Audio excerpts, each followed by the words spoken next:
Hello friends, मैं बलवान Moudgil again आप सभी का मोस्ट वेलकम करता हूं। और जैसा कि आप सभी जानते हैं, हमारा पार्शियल डिफरेंशियल इक्वेशन का चैप्टर नंबर 8 हम कर चुके हैं। और अब जो हम करने वाले हैं चैप्टर नंबर 9 को करने वाले हैं, जो कि क्या है, क्लासिफिकेशन ऑफ द लीनियर पिंडी। क्या करने वाले हैं हम? क्लासिफिकेशन करने वाले हैं किसी लीनियर पिंडी की। तो आइए सबसे पहले सब क्लासिफिकेशन करते हैं हम टू ऑर्डर की।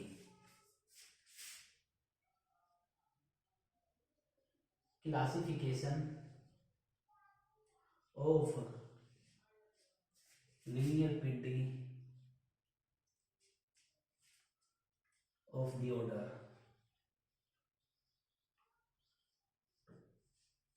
ठीक है, मेरे पास कोई पीडी है, किस फॉर्मेट में? R R S S T T और कोई फंक्शन एक्स वाई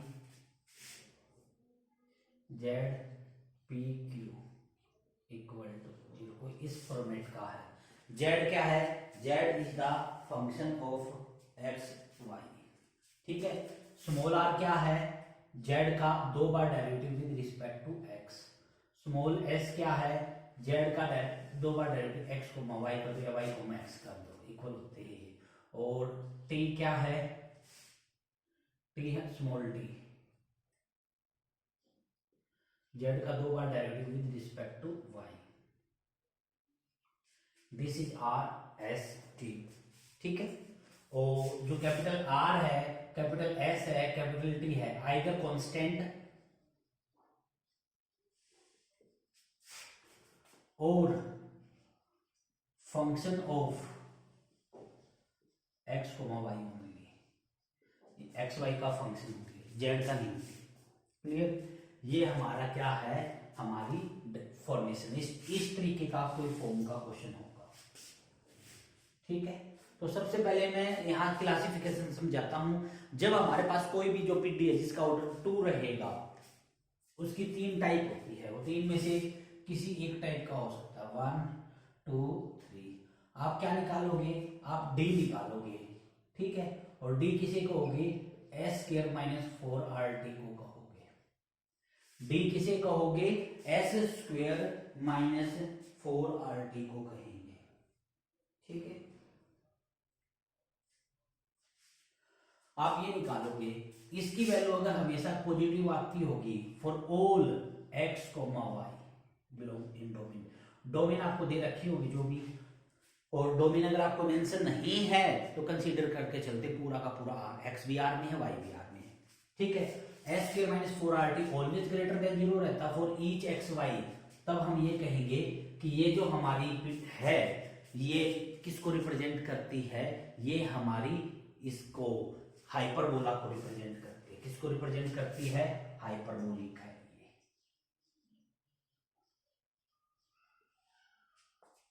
क्या कह देंगे ये कि क्या है? हमारी हाइपरबोलिक है।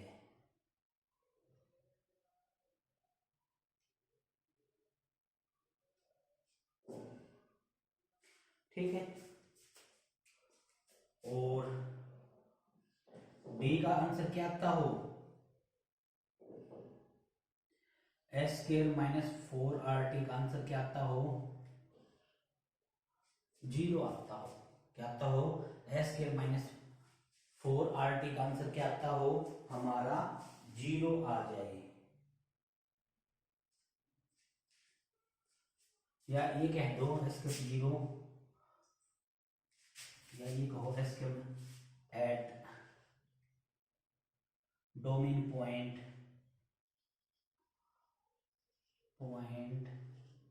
X comma Y in D. तो क्या कह देंगे? Hyperbolic at x comma Y. X comma Y point पे हाइपरबोलिक है। ठीक है। एक्स और वाई को पुट किया, और जिस पॉइंट को पुट करके इसका आंसर पॉजिटिव आता हो, उस पॉइंट पे क्या होगा? हाइपरबोलिक होगा। और वो पॉइंट एक्स और वाई डोमेन का पॉइंट है, और जिसको पुट करके आंसर 0 आ जाए, तो ये कह देंगे ये जो फंक्शन है, ये है सॉल्यूशन, वो क्या होगा? Parabolic at x comma y. और डी एक्स का स्क्वायर माइनस 4RT का आंसर जो है लेस देन 0 आ जाए किस पे, कोई point x comma y domain का, तो ये कह देंगे एक्स कोमा जो वाई पॉइंट है इस पॉइंट पे क्या है, फंक्शन इलिप्टिक है। क्लियर? क्या कह देंगे, वो पॉइंट पे क्या है, क्लियर? अगर आपको ये चेक करना है कि किसी पॉइंट पे फंक्शन क्या है, क्या है, अगर आपको उसका नेचर चेक करना है, क्या चेक करना, नेचर,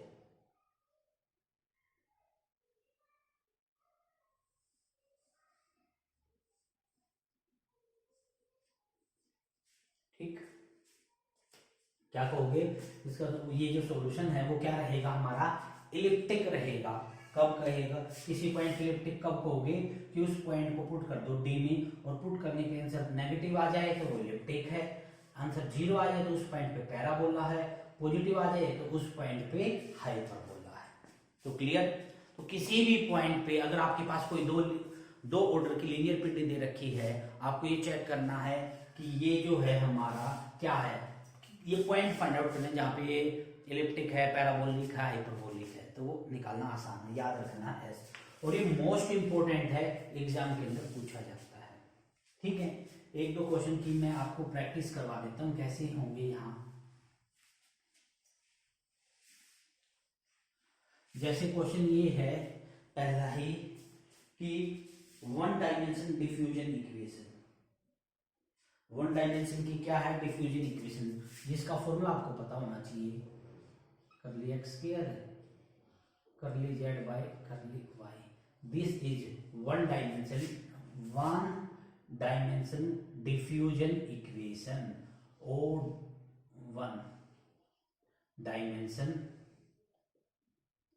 डिफ्यूजन इक्वेशन ये होती है कि एक वेरिएबल का स्क्वायर दूसरा वेरिएबल लीनियर पावर में, करली स्क्वायर जेड करली एक्स के इक्वल टू करली जेड करली वाई, ये है। आपको ये चेक करना है ये जो इक्वेशन है ये किस चीज को रिप्रेजेंट करती है, तो आप कर लेते हैं इसको चेक, इजी है बिल्कुल।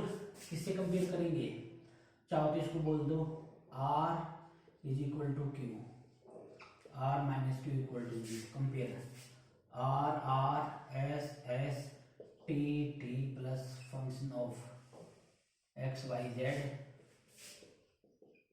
P comma q equal to 0। यहाँ R की वैल्यू 1 है, S की वैल्यू 0 है, T की वैल्यू 0, क्या निकालेंगे, S का square minus 4RT, 0 minus 4R मतलब 1, T मतलब 0, और आंसर आ गया 0, और ये हमेशा ही 0 रहेगा for all x comma y, तो इसका मतलब ये किसको रिप्रेजेंट करेगी, this always represent a parabolic, तो क्या कहेंगे, ये एवरी पॉइंट के ऊपर पैराबोलिक रहेगी, क्या रहेगी दोस्तों, ये एवरी पॉइंट के ऊपर पैराबोलिक रहेगी। क्लियर? अब 2 की बजाय हमारे पास क्या हो जाए, 3 डायमेंशन की हो जाए, ये तो 2 वेरिएबल थे, 2 वेरिएबल की बजाय अब 3 वेरिएबल हो, तब क्या करेंगे, ध्यान दीजिएगा। और 3 डायमेंशन को लिखने का जो तरीका है वो मैं बुक का ही समझा के बता देता हूँ ताकि आपको क्लियर हो जाए। Summation I going from 1 to 3, J going from 1 to 3, यहाँ कोई वेरिएबल लिख दो, AIJ कर दो या कुछ भी नाम रख दो, AIJ लिख देता हूँ, क्या लिख देते हैं AIJ, और यहाँ कर देते हैं हम करली स्क्वायर जेड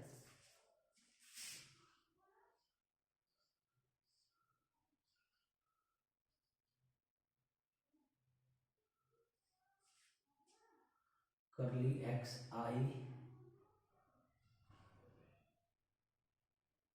करली वाई की बजाय क्या चला दो आप, करली एक्स आई करली एक्स जे चला दो, एक्स आई एक्स जे,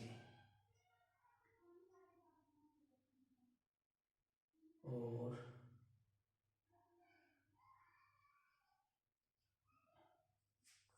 एक्स आई एक्स जे चार, और वेरिएबल में मान लेता हूँ तीन है, x1 है, x2 है, x3 है, ये तीन वेरिएबल मान लेता हूँ। ये दो पावर वाले आ गया। अब सिंगल पावर का बी आई जे, और ये हो जाएगा करली Z by curly X I, I going from 1 to 3, plus में कोई कांस्टेंट ले लो, ये जेड टाइप का। ठीक है, मेन फोकस यहाँ डालना आपको। यहाँ पे जब 1 1 पुट करेंगे तो ये इस टाइप की है कि A11 करली स्केयर जेड करली एक्स का स्केयर, फिर A12 करली square Z curly x curly Y, A13 करली स्केयर जेड करली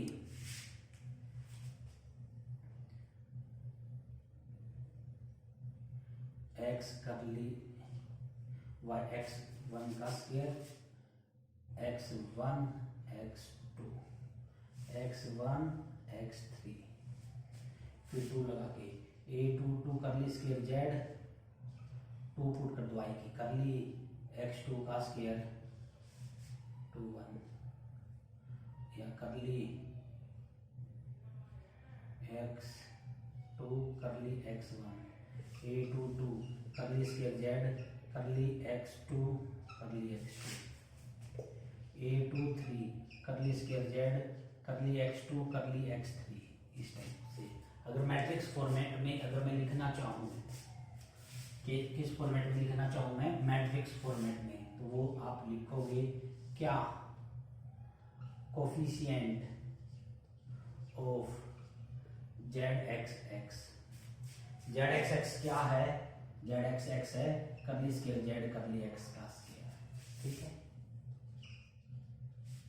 फिर coefficient of Z X Y, और फिर कोफिशिएंट जेड एक्स जेड, तीन वेरिएबल में चला रहा हूँ। फिर यहाँ coefficient Z Y X, coefficient Z Y Y, coefficient Z Y Z, coefficient, अच्छा जेड यहाँ यूज कर रहे हैं तो यू नाम दे दो, यहाँ यू वेरिएबल में रिप्रेजेंट कर रहा हूँ क्योंकि यहाँ यू जेड ले रही है।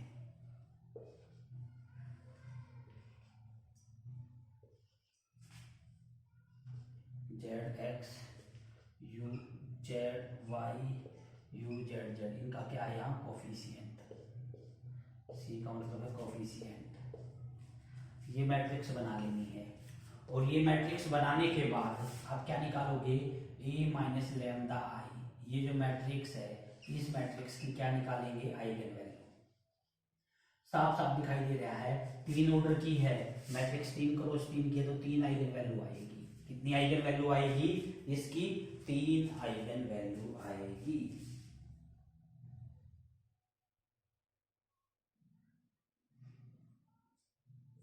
ठीक है, ध्यान दीजिएगा। If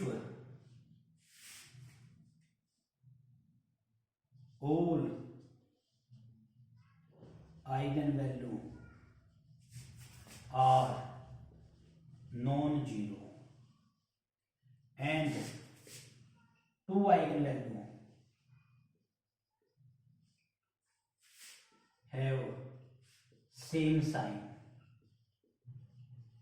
then it is hyperbolic equation। ठीक है, इसका इक्वेशन नंबर 1 नाम दे देते हैं। ठीक है, और आप इसकी आइगन वैल्यू निकालो मैट्रिक्स की, किस मैट्रिक्स की, ए माइनस लैम्डा आई की, लैम्डा की वैल्यू निकालो। वो क्या होती है, आइगन वैल्यू। आपने इसकी आइगन वैल्यू निकालो। मान लो सभी की सभी आइगन वैल्यू आ जाए नॉन जीरो, क्या आ जाए, सभी की सभी आइगन वैल्यू आ जाए नॉन जीरो, और 2 आइगन वैल्यू का सेम साइन है। 2 आइगन वैल्यू का क्या सेम साइन है, तीसरी का डिफरेंट है। जैसे या तो आ जाए 1 1 2 और -5, 2 पॉजिटिव 1 नेगेटिव, या फिर ये आ जाए 3 -7 -8, 2 नेगेटिव 1 पॉजिटिव, यानी 2 आइगन वैल्यू का सेम साइन होना चाहिए, एक का डिफरेंट। ठीक है, तो वो क्या होता है, वो हमारा होता है हाइपरबोलिक। एक भी आइगन वैल्यू 0 नहीं होनी चाहिए। दूसरा ये है पैराबोलिक, कब कहेंगे, if 1 eigen value is zero, एक आइगन वैल्यू तो क्या मिल जाए हमें, जीरो मिल जाए। और तीसरा, all eigen value have same sign, all eigen value have same sign and not equal to zero, zero होनी नहीं चाहिए, ठीक है। जैसे 1 3 5 तीनों पॉजिटिव हो जाए या तीनों नेगेटिव हो जाए तो भी क्या होगा, इलेप्टिक। क्लियर। ये हमारे पास जो है 3 ऑर्डर की हो उसके लिए क्लासिफिकेशन है। क्या है क्लासिफिकेशन, आप a माइनस लेमडा आई जो मैट्रिक्स बनाई है इसकी क्या निकालो, आइगन वैल्यू। सभी आइगन वैल्यू अगर पॉजिटिव आ जाए तो कह देंगे इलिप्टिक है, यानी सेम साइन, या सभी नेगेटिव आ जाए तो भी हाई इलिप्टिक है। और एक भी आइगन वैल्यू जीरो आ जाए तो पैराबोलिक, और दो आइगन वैल्यू का सेम साइन हो जाए तो कहेंगे हाइपरबोलिक। क्या कहेंगे उसको हम कहेंगे कि वो क्या है, वो हमारी हाइपरबोलिक है, ठीक है। एक क्वेश्चन करवा देता हूं इससे रिलेटेड। और नेट एग्जाम की बात करूं या अदर कंपटीशन एग्जाम की बात करूं, या आप असिस्टेंट प्रोफेसर का एग्जाम दे रहे हो या टीजीटी पीजीटी का कोई एग्जाम दे रहे हो, उसके लिए इंपॉर्टेंट टॉपिक है, पूछा जाता है, ठीक है। आइए एक क्वेश्चन उठाते हैं। जैसे आपको ये दे दिया जाए u x x plus u y y बराबर यू जेड जेड, और क्या है इसकी क्लासिफिकेशन बताओ क्या है, ये किस चीज को रिप्रेजेंट करती है, ठीक है। तो ध्यान दीजिएगा, इसको उठा के यहां ले आते हैं। कोफिशिएंट यू एक्स एक्स का 1, यू एक्स वाई का 0, यू एक्स जेड का 0 0 1 0 0 0 -1, ये मैट्रिक्स आ गई।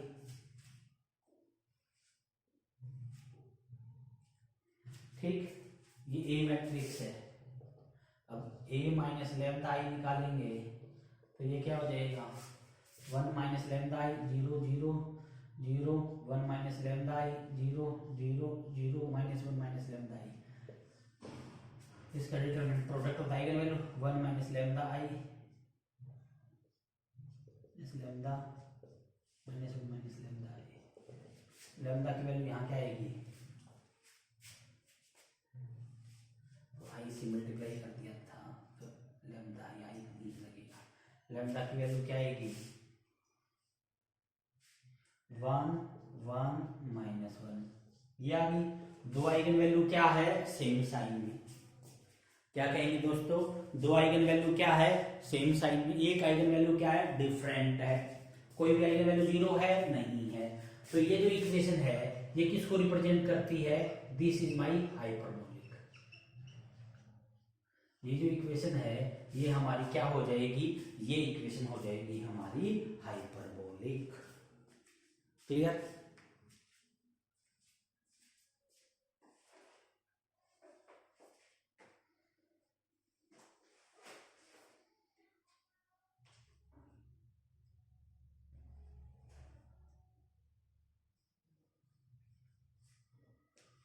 ऐसे ही 3 ऑर्डर के लिए बनाया है, सिमिलरली n ऑर्डर के लिए हो जाए, सिमिलरली क्या हो जाए, n ऑर्डर के लिए n ऑर्डर की बनाएंगे तो उसमें अगर क्या आ गया, डिटरमिनेंट 0 आ गया तो कह देंगे पैराबोलिक है,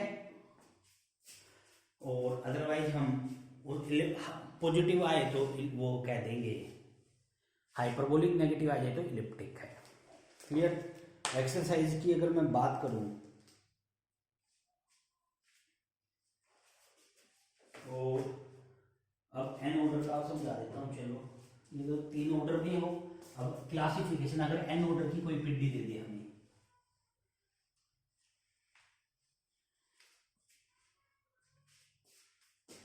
इसको लिखने का जो तरीका है वो ध्यान दीजिएगा। n वेरिएबल है हमारे पास, x1 है, x2 है, x3 अप टू xn है। हम क्या करेंगे, summation i going from 1 to n, summation j going from 1 to n, a I j curly square u curly x i करली x j, दो वाले आ गए, फिर ये लीनियर के, i going from 1 to n, b i curly u करली X आई और फिर सी यू इक्वल टू 0, ये है। ठीक है,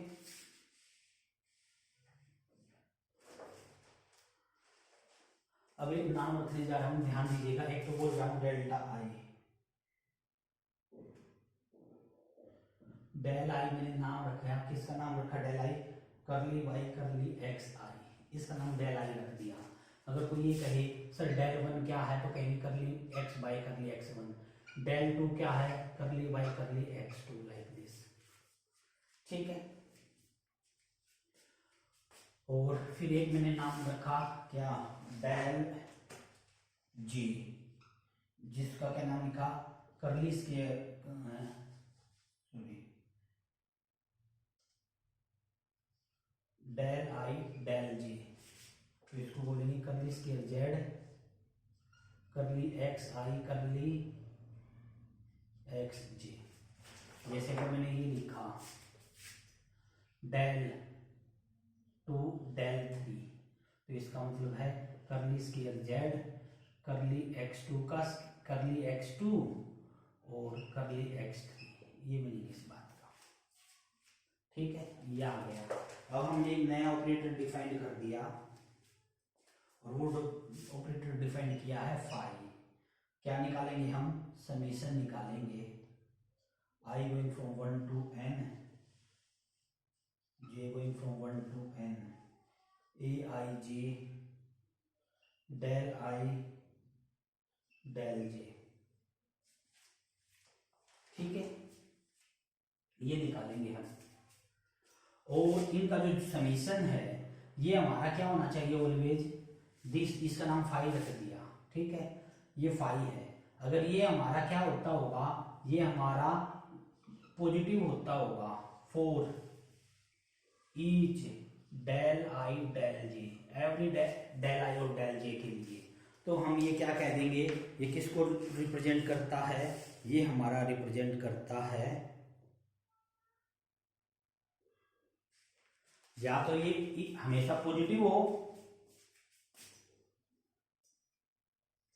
या फिर हमेशा नेगेटिव हो, तो ये किसको रिप्रेजेंट करता है, हाइपरबोलिक को। दिस ऑलवेज ए पॉजिटिव और ऑलवेज ए नेगेटिव, तो ये क्या होगा, ये हमारा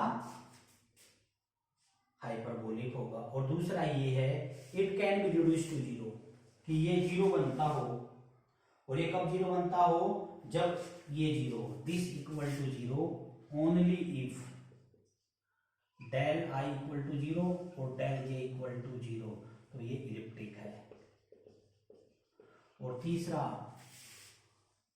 हम डेल निकालेंगे, बट कैपिटल डेल, जो कि क्या इनका कोफिशिएंट का मैट्रिक्स, जो कि क्या आएगी, A11 A12 A1n, same asymmetric matrix बनती है ये, A21 A22 A2n AN1 AN2 AN, ये मैट्रिक्स का डिटरमिनेंट निकालेंगे। इसका डिटरमिनेंट अगर क्या आता होगा, 0, तो हम ये क्या कह देंगे कि ये हमारी पैराबोलिक है। हालांकि हमारा जो फोकस रहने वाला है वो 3 ऑर्डर तक ही रहेगा, लेकिन फिर भी एक बार इसकी आपको रीडिंग ले लेनी है। हम जो फोकस करने वाले हैं वो हमारा सिर्फ और सिर्फ 3 ऑर्डर तक ही रहेगा, लेकिन फिर भी आप एक बार इसकी रीडिंग आपको ले लेनी चाहिए। ठीक है, एक्सरसाइज की अगर मैं बात करूं, एक्सरसाइज के अंदर 4 क्वेश्चन है, 4 के 4 ही मैं आपको बताने वाला हूं। आपको सर 4 नहीं, आप 2 बताइए, ताकि 2 हम सोल्व करें, और इसके लिए बीएससी की बुक से चाहो तो 1-2 क्वेश्चन की प्रैक्टिस कर लीजिएगा, क्योंकि इंपॉर्टेंट है ये। ठीक है, क्लासिफिकेशन कर पाना आसान है, अच्छे से प्रैक्टिस करोगे तो फ्री के नंबर होते हैं इसके। जैसे पहला ही क्वेश्चन है, curly square Z curly x का square plus 4 curly square Z curly x curly y 4 curly square Z curly y square is equal to 0। Nature बताना है आपको इसको, कि ये किसको रिप्रेजेंट करता है, तो क्या कहोगे, this is r R S S T t function x Y Z P Q equal to 0। Focus डालना एस टी पे, small r sorry capital r 1, capital s 4, capital t 4। क्या निकालेंगे, एस का स्क्वायर माइनस 4RT। तो ये क्या कहेंगे, S का स्क्वायर 16 माइनस 4, आर की बात करें 1T की बात करें 4, तो 16 माइनस 16 क्या हो गया आंसर 0। तो ये क्या कहेंगे, this equation represent a parabolic for each point. Every point के ऊपर ये क्या है, पैराबोलिक है। क्या कहेंगे, ये जो इक्वेशन है ये हमारी एवरी पॉइंट पे पैराबोलिक है। ठीक है, अब एक वो उठाता हूं जहां इसका नेचर बदलता है। ध्यान दीजिए, क्वेश्चन नंबर 4 सेकंड थर्ड आप ट्राई करना।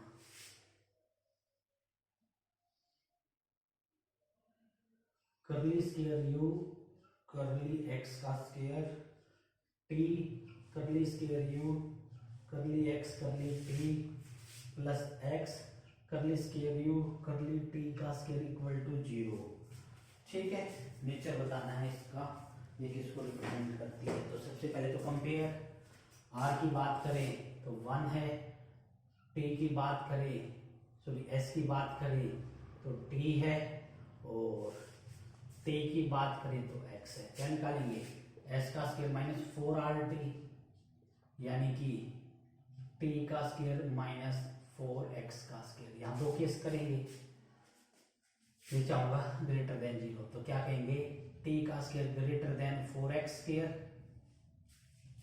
अगर टी का स्क्वायर ग्रेटर देन है 4x स्क्वायर से, देन